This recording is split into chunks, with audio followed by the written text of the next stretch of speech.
सरनाईक परिवहन मंत्री देखील आपल्यासोबत जोडले गेलेले आहेत। प्रताप सरनाईकजी, स्वागत तुमचं।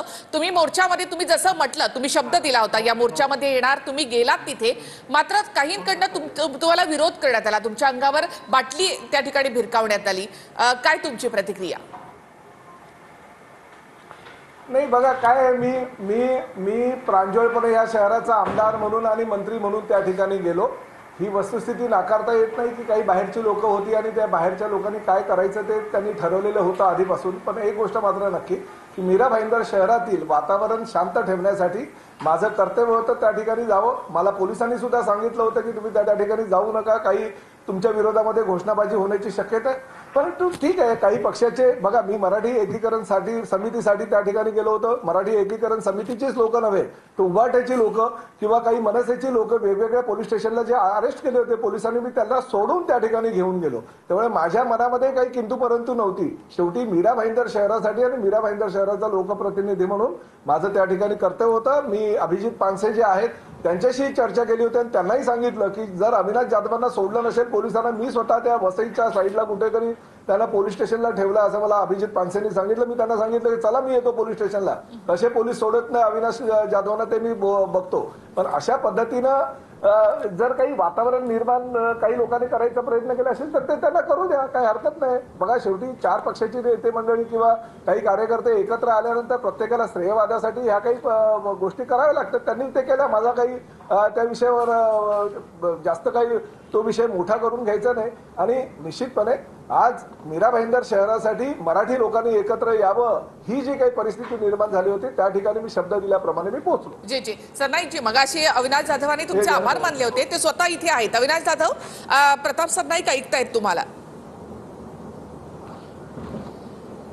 नाही, मी त्यांचं मनापासून आभार मानेन की मी आज सकाळपासून त्यांच्या 2 दिवसापूर्वीच्या स्टेटमेंट मला थोड्याशा आवडल्या नव्हत्या, पण आज सकाळपासून मी जे काही ऐकलंय त्यांना, ते मराठीसाठी सरकारमध्ये असताना देखील बोलत होते, ते स्वतः तिथे आले, त्याबद्दल मी त्यांचं मनापासून आभार मानेन। आणि असंच मराठी माणसांनी एकत्र राहिलं पाहिजे अशी माझी इच्छा आहे आणि तशी माझी त्यांना देखील विनंती असणार आहे। जी सरनाईकजी, अविनाश जाधवांनी तुमचे आभार या ठिकाणी मानलेत, तुम्ही या मोर्चामध्ये सहभागी झालेत, त्याबद्दल त्यांनी कौतुकही केलंय की तुम्ही सरकारमध्ये असून मी आभार त्यांनी मला आभार मानलं, त्यांनी आभार मानले मी त्यांचं खरोखर मनापासून मी स्वतः वैयक्तिक आभार व्यक्त करतो। परंतु एक गोष्ट मात्र नक्की, हे सगळं घडलं कुणामुळे? हे सगळं घडलं पोलिसांमुळे। काल जर रात्री अविनाश जाधवांना सकाळी पहाटे 3:15 वाजता जर अरेस्ट केलं नसतं, मनसेच्या कार्यकर्त्यांना, उबाटाच्या कार्यकर्त्यांना किंवा मराठी एकीकरण समितीच्या लोकांना जर पोलिसांनी उचललं नसतं तर ही वेळ आली नसती। आज माझं असं म्हणणं आहे की व्यापाऱ्यांना जर तुम्ही परवानगी दिली होती, ठीक आहे, परवानगी दिली नाही असं तुम्ही म्हणताय, व्यापाऱ्यांनी मोर्चा काढल्यानंतर तुम्ही त्यांच्यावर नंतर कारवाई केली, परंतु तशाच पद्धतीनं तुम्ही ह्याही लोकांची तयारी होती।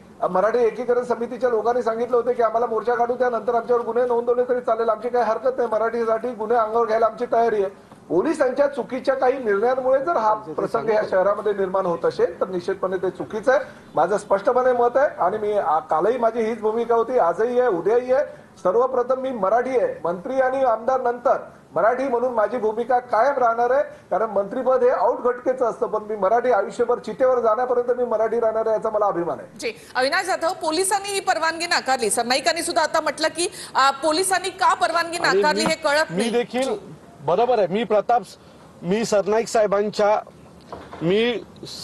साहेबांच्या जे काही त्यांचं वक्तव्य होतं त्याला माझी मान्यता आहे, कारण खरं तर पोलिसांनी मला अरेस्ट करायची गरजच नव्हती आणि हे झालं नसतं तर महाराष्ट्रातलं वातावरणच बदललं नसतं, आमचा मोर्चा निघाला असता, कोणाला कळलं पण नसतं। पण ज्या पद्धतीने आमच्या महाराष्ट्र सैनिकांना अरेस्ट करण्यात आली, ज्या पद्धतीने 3 वाजता मला घरी जाऊन उठवण्यात आलं, मी रिक्वेस्ट केली, मी म्हटलं सर मी सकाळी 8ला येऊ का, चालेल का? तर ते म्हणाले नाही, माझ्यावर खूप प्रेशर आहे, तुम्हाला यावं लागेल। मी म्हटलं ठीक आहे, मला 10 मिनिटं द्या, मी फ्रेश होतो आणि या तुम्ही वरती, असं मी सांगितलं। पण याला जो दोषी आहेत ते मला असं वाटतंय की पोलीस आहेत, पोलिसांनी ज्या पद्धतीने आम्हाला गुंड असल्यासारखी वागणूक दिली किंवा मीरा भाईंदरमध्ये मराठी चालणारच नाहीत अशा प्रकारे जे काही पोलिसांनी आम्हाला कालपासून वागणूक दिलेली आहे ती वागणूक चुकीची आहे। डीसीपीनी माझ्याशी बोलायला हवं होतं, पण कुठल्याही पोलीस अधिकाऱ्याला आमच्याशी बोलावं असं वाटलं नाही। आणि ज्या वेळेला त्या जे कोणी व्यापारी आहेत त्यांचा मोर्चा निघाला तर त्यांना आनंदात मोर्चाला घेऊन गेले, त्यांच्यावर गुन्हा काल दाखल झाला आणि आमच्यावर मोर्चा व्हायच्या आधी गुन्हा दाखल झाला। ही कोणती न्याय व्यवस्था आहे? खरं तर त्यांच्यावर जर 4 दिवसांनी गुन्हा दाखल होणार होता तर आम्हाला मोर्चा झाल्यावर गुन्हा दाखल व्हावा अशी अपेक्षित होती, पण मोर्चा व्हायच्या आधीच आम्हाला उचलायला लागले. आमचे हजारो महाराष्ट्र सैनिक या लोकांनी अरेस्ट केले. परंतु जे काही झालंय ते योग्य नाही आहे आणि पोलिसांनी एवढाही दबावात काम करू नये अशी माझी त्यांना विनंती आहे. सरनाईकजी, मराठी ह्या मोर्चाला परवानगी नाकारणं म्हणजे मराठी माणसाचा आवाज दाबणं असं मनसेचं या ठिकाणी म्हणणं आहे. मनसेची किंवा मराठी एकीकरण समितीची जी मागणी आहे की महाराष्ट्रामध्ये मराठीच, तर यावर तुमची भूमिका काय? नाही बघा, माझी भूमिका मी स्पष्ट केलेलीच आहे ना. मी आधी मराठी आहे, आमदार आणि मंत्री हे नंतर माझी भूमिका आहे. आणि औट घटकेचं होतं. मी तर मगाशीही म्हणालो की जन्मापासून चितेवर जाण्यापर्यंत मी मराठी राहणार आहे आणि मी मराठी असल्याचा मला अभिमान आहे. मी हिंदू असल्याचा मला जसा अभिमान आहे तसाच मराठी असल्याचा अभिमान आहे. आणि मी मगाशीही म्हणालो की पोलिसांची चुकीची निर्णय जो पोलिसांचा झाला आणि त्यामुळे ही परिस्थिती ओढवलेली आहे. मी माननीय मुख्यमंत्र्यांनी सकाळीच तक्रार केली की डीसीपी प्रकाश गायकवाड यांनी ज्या चुकीच्या पद्धतीने हे सगळं प्रकरण हँडल केलं आणि वातावरण शहरातलं कसं तलुचित केलं त्याबद्दल त्यांच्यावर कारवाई व्हायला पाहिजे. कारण आज जे प्रकार घडलेले आहेत फक्त आणि फक्त पोलिसांच्या चुकीच्या निर्णयामुळे घडलेलं. मुद्दा फक्त सरनाईकजी या मोर्चाचाच नाहीये, तिथे आणि भाजपचे खासदार मुख्यमंत्र्यांनी सुद्धा सांगितलं. मुख्यमंत्री स्वतः डीजींशी बोललेले आहेत, मुख्यमंत्री स्वतः सीपीशी बोललेले आहेत. त्यांनी मला स्पष्टपणे सांगितलं की मुख्यमंत्री सुद्धा वैतागले होते ह्या गोष्टी पोलिसांच्या ह्या भूमिकेबद्दल. म्हणून काय राज्य शासनाचा त्याला पाठिंबा होता नाही. स्थानिक लेवलला पोलिसांनी काही निर्णय घेतले ते कुणालाही विश्वासात न घेता निर्णय घेतले. खरं तर या शहराचा मी आमदार आहे, मंत्री आहेत, माझ्याशी चर्चा करायला हवी होती.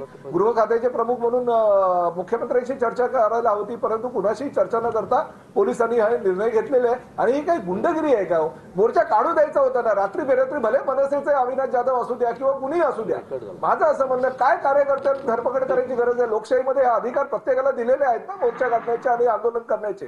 तुम्ही का म्हणून रात्री बेरात्री अजून वातावरण कलुषित आणि गढूळ करायचा प्रयत्न करता? हे पोलिसांचे चुकीचं आहे आणि यावर पोलिसांवर कारवाई होणं गरजेचं आहे. जी नक्की सरनाईकजी, खासदार दुबे यांचं म्हणणं तुम्ही ऐकलं असेल. त्यांचं म्हणणं आहे की महाराष्ट्राला आम्ही पोचतो, यावर काय प्रतिक्रिया आहे तुमची? अहो काय प्रतिक्रिया द्यायची हो त्या उल्लू आणि मूर्ख माणसाची? प्रतिक्रिया माझी मागताय तुम्ही या विषयावर? इलेक्शनचे आता बिहारचं इलेक्शन आलं, उत्तर प्रदेशचं इलेक्शन आलं की अशा प्रकारचं वक्तव्य करायचं आणि वातावरण बिघडवायचा प्रयत्न करतात. त्यामुळे अशा माणसाबद्दल बोलायची माझी इच्छा सुद्धा नाहीये. धन्यवाद. जी.